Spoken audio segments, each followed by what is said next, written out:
So let's talk now about former President Trump, who is about to hold his first public event since the second attempt on his life, a town hall in Battleground, Michigan. Today, the former president at Mar-a-Lago took the time to go out and meet with the sheriff's deputies from Martin County, Florida, who took the suspect into custody after that latest attempt. He shook hands with them and thanked them for the work that they did on the ground.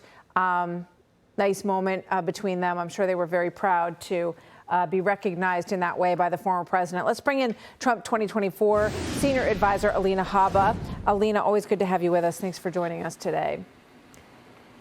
Thanks for having me. So, you know, your thoughts as this campaign moves forward, and I think that it doesn't. I mean, it needs to be said that there's not been any suggestion by President Trump that he wants to rein it in, that he's worried, that he wants to change anything about his lifestyle or about his way of campaigning in the face of this. I think most normal people would be afraid, but he doesn't appear to be.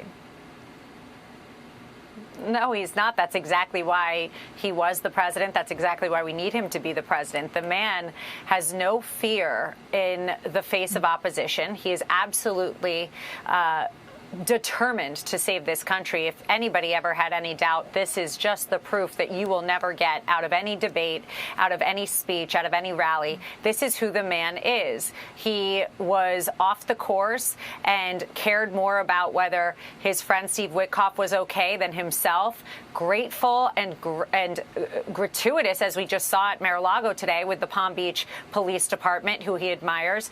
And no, he is completely unrelenting. He will go out there today and do the same thing he has always done, because he is so determined to save this country, even when it means risking his life not once but twice. And that's all that we know of. So you know him, Martha. That's who the man is. He is just the strongest, fiercest fighter that America could ask for. So what you're hearing from the other side is that the rhetoric needs to come down. This is Hillary Clinton. She has a book coming out, so she's making the rounds. She was on the Rachel Maddow show last night. Let's watch. I don't understand why it's so difficult for the press to have a consistent narrative about how dangerous Trump is, his demagoguery, his danger to our country and the world, and stick with it. We can't go back and give this very dangerous man another chance to do harm to our country and the world.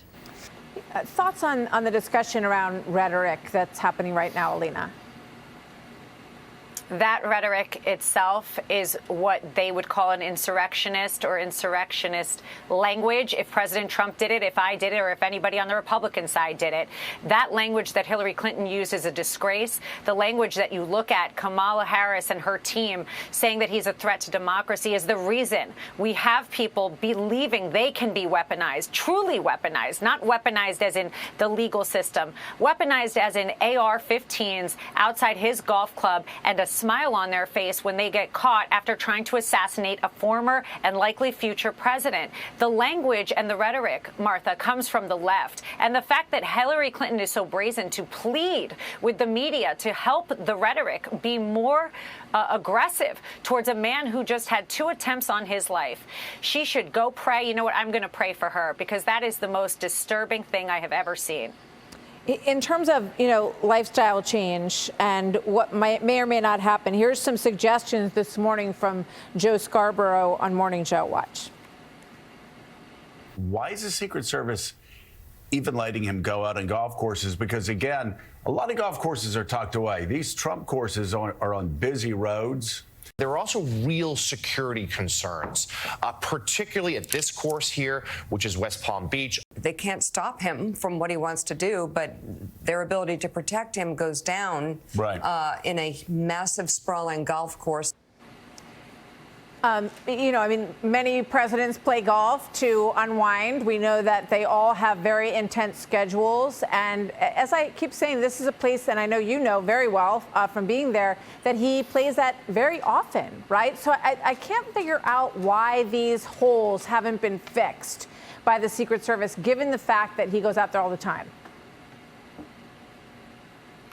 I think that that's a good question. I will say that I know the Secret Service that I deal with, that President Trump is surrounded by, are the ones that saved him yesterday. So I am very careful about making generalized comments. What I do believe is that there needs to be a true assessment, and the comment that was made at the press conference yesterday that he is not a current president and therefore is not afforded the same protections that maybe Joe Biden is while he sits in Rehoboth Beach on the beach falling asleep with his ice cream. Well, you know what? President Trump's doing more for this country right now than any president, any VP that I know, and that includes the sitting president. And when we have 2 attempts on any president's life, we have to protect those people. Well, there's a very elevated threat against him. That's clear. 2 people have tried to kill him already, and we need to make this a more secure environment. Thank you, Alina. Thank you very much. Good to see you. Thank you. Click here to subscribe to the Fox News YouTube page to catch our hottest interviews and most compelling analysis. You won't get it anywhere else.